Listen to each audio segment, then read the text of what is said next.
Surah Al-Mujadala is the 58th surah of the Quran. It's a very different surah of the Quran because it deals with, in its first 4 ayat, an incident that occurred in the Prophet's life, ﷺ. In Allah's wisdom, He decided that this story should be remembered until Judgment Day.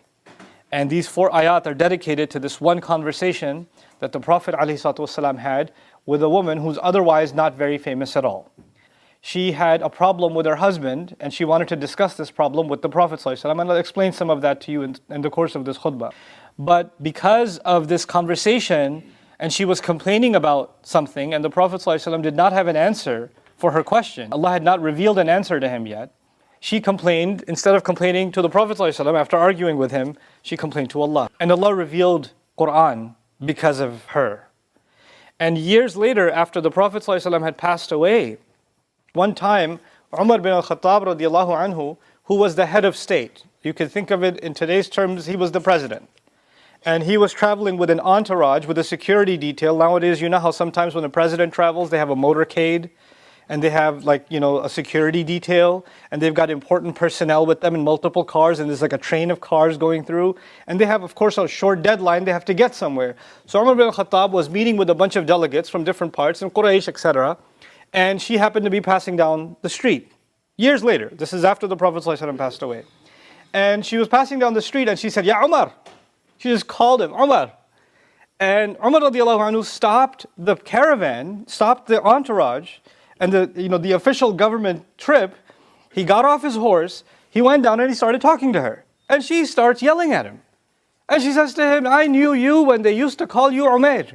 In other words, Umair means little Umar. So I remember you since you were little. And then she's giving him you should fear Allah, now you're a big shot, huh? Now you're head of state, you're the Amir al-Mu'mineen, look at you now. Always fear Allah, always remember Allah. And she talks to him for a good hour. She's giving him a lecture on the street right there. And all his crew, his security, all the other ambassadors that are waiting, they're just standing there waiting until he's done. And he doesn't say a word. And when she's done, then she leaves. And then he says, we can go. And some of his staff came to him and said, Ya Amir al-Mu'mineen, we haven't seen a day like this one. I've never seen something like this. What, you stopped all of this? All of these VIPs, Bil Ajuz, this old lady, that's why you stopped? And he said, this woman, when she complained, her complaint was heard above 7 heavens.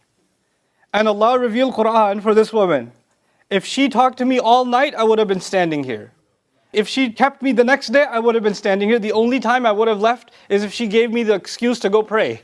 That's the only time I would have left. But otherwise, how am I not going to listen to someone who is heard above the 7 heavens? And Quran comes down for her.